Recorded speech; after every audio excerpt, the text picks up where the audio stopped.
Bonjour à tous, bienvenue dans ce TD d'obstétrique. Je suis ravie de vous retrouver aujourd'hui. Je m'appelle Olivier Anselem et je suis gynécologue obstétricienne à la maternité Port-Royal. Donc, on va faire ensemble 1 heure et demie d'obstétrique avec des exercices qui vont nous permettre de revoir certains points particuliers qui paraissent particulièrement importants. Donc, je vais quand même profiter de ce TD pour faire quelques petits points de rappel par moment. Et vous verrez qu'il est très complémentaire par rapport à ce que je vous ai proposé lors du cours qui traite de toute l'obstétrique sous la forme de DP. Donc là, dans ce qu'on va faire aujourd'hui, on va avoir des questions isolées, des menus déroulants et des KFP. Et on va rester donc dans cette thématique avec des points de vigilance sur certains éléments particulièrement tombables ou particulièrement difficiles. Donc voilà, je vous ferai ces petits rappels au fur et à mesure. Alors, je vous propose qu'on commence tout de suite. On va attaquer avec des questions isolées. Donc les questions isolées, ça va nous permettre de voir certaines infections, notamment en périnatalité, qui sont parfois source de confusion, pour reprendre ensemble quelques points importants. Première question. Madame B se plaint de brûlure mictionnelle sans fièvre à 24 semaines d'aménorrhée. Vous lui prescrivez un ECBU qui retrouve 10 puissance 3 Escherichia coli. Quel traitement lui donnez-vous en première intention ? Alors là, on est dans le cadre d'une patiente qui est symptomatique. Donc, on est dans une cystite. Le traitement de première intention de la cystite en cours de grossesse, c'est un traitement minute par phosphomycine trométamol. Donc, cette recommandation, elle a été remise à jour en 2021. C'est une recommandation SPILF-HAS. Et donc, la définition de la cystite aiguë de la femme enceinte, c'est une leucocyturie supérieure ou égale à 10 puissance 4 et une bactériurie supérieure ou égale à 10 puissance 3 pour Escherichia coli ou Staph saprophyticus, ou 10 puissance 4 pour les autres germes. Le traitement, là, il est probabiliste parce que la patiente, elle est symptomatique. Donc, on ne peut pas la laisser sans traitement en attendant d'avoir l'antibiogramme. Et donc, on débute immédiatement le traitement par phosphomycine, 3 grammes en prise unique. En deuxième intention, on peut utiliser le pivmécilinam, mais la majorité des germes seront sensibles à la phosphomycine et donc la problématique de la deuxième intention, elle se pose que exceptionnellement, notamment pour le Staph saprophyticus. N'oubliez pas que pour toutes les infections en cours de grossesse, toutes les infections urinaires en cours de grossesse, il y a un ECBU de contrôle qui est recommandé 8 à 10 jours après l'arrêt du traitement, puis un ECBU mensuel jusqu'à l'accouchement. Je continue. Quels sont les 2 virus qui peuvent être responsables de surdité en cas d'infection materno-fétale? Donc, les 2 virus auxquels on doit penser en priorité, c'est d'une part le virus du CMV, qui est un virus extrêmement répandu, et donc qui est la première cause de surdité infectieuse, et d'autre part, le virus de la rubéole, qui est beaucoup plus exceptionnel et qui donne une fétopathie extrêmement sévère. Alors, le CMV, qu'est-ce qu'il faut retenir dessus? Première cause d'infection materno-fétale, et c'est une infection extrêmement répandue, qui va toucher en priorité les femmes qui ont des contacts avec des enfants en bas âge. Donc le cas typique, c'est la patiente qui est enceinte de sa deuxième grossesse et qui a un enfant de moins de 3 ans.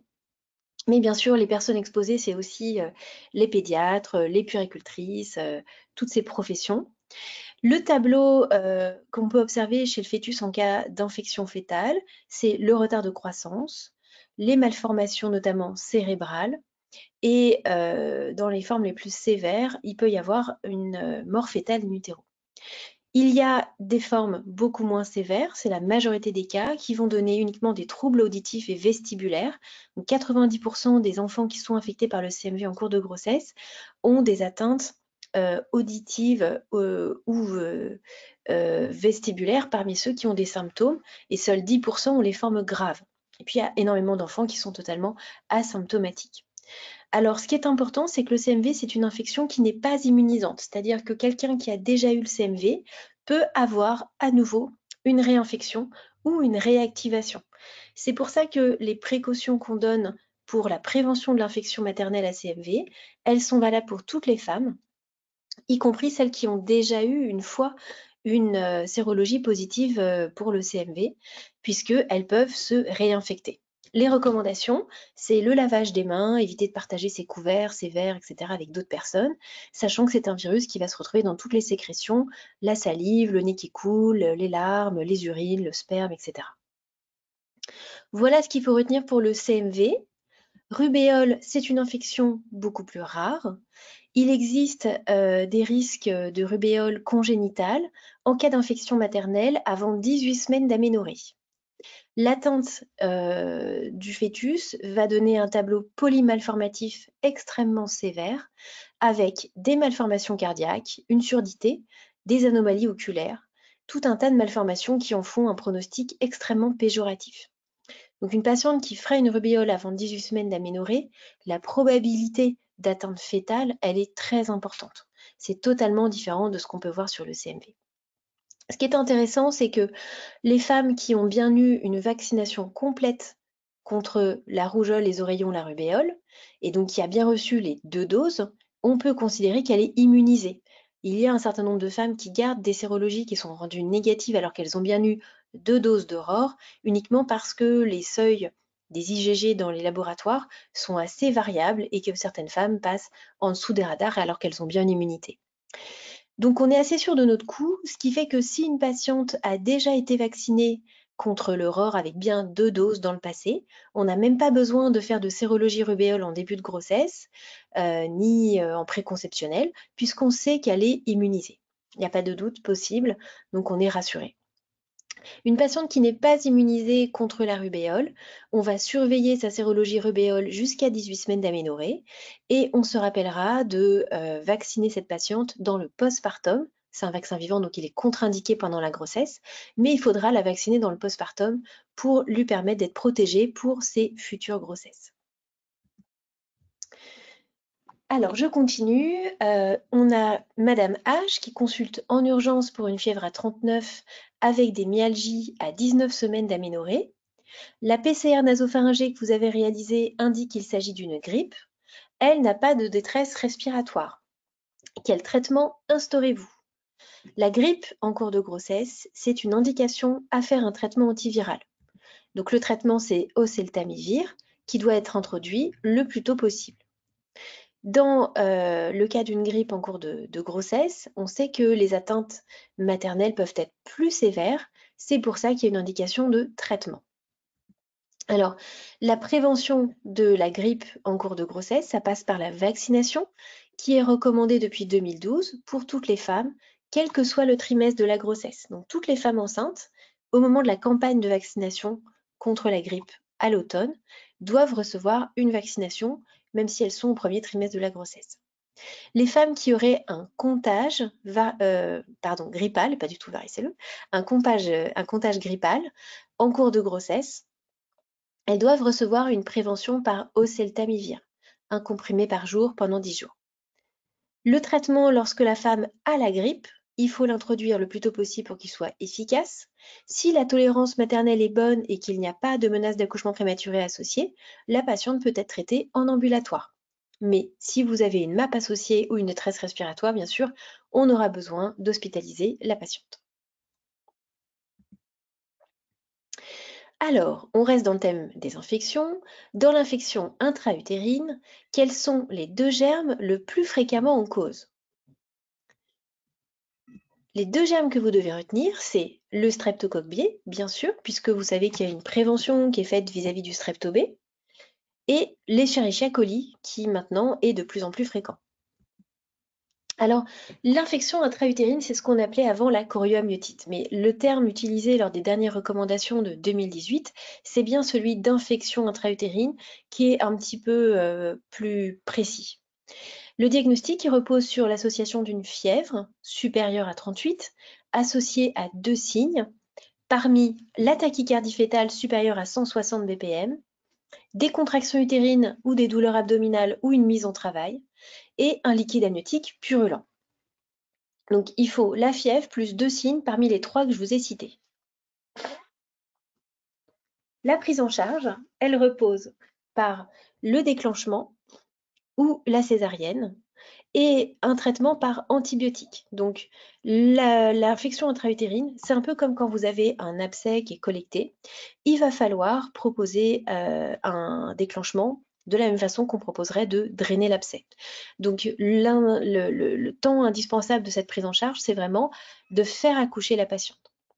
Mais bien sûr, il faut le faire sous antibiotiques. Donc on fait une antibiothérapie IV, soit par amoxicilline si jamais on a du streptobé, soit par une C3G, associée à de la gentamicine. La césarienne par rapport au déclenchement ne présente pas de bénéfice parce que dans ce contexte-là, ce qui est démontré comme étant efficace, c'est de toute façon de faire accoucher la femme, mais il n'y a pas de supériorité de la césarienne par rapport au déclenchement, sauf dans les situations où vous avez à voir en plus un choc septique maternel ou des anomalies du rythme cardiaque fœtal. La césarienne, on essaie plutôt de l'éviter parce que dans le contexte d'infection intra-utérine, elle a encore plus de complications par rapport à la voie basse que dans d'autres indications, notamment plus de risques d'endométrite, d'hémorragie, de complications thromboemboliques. Donc on préfère privilégier un déclenchement d'accouchement par voie basse.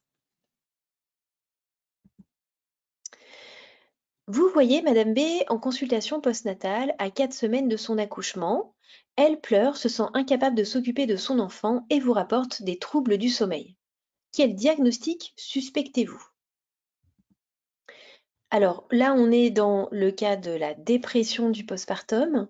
Les symptômes sont trop anciens pour qu'on puisse parler d'un simple baby blues. Et cette distinction entre baby blues et dépression du postpartum, elle est vraiment essentielle à faire.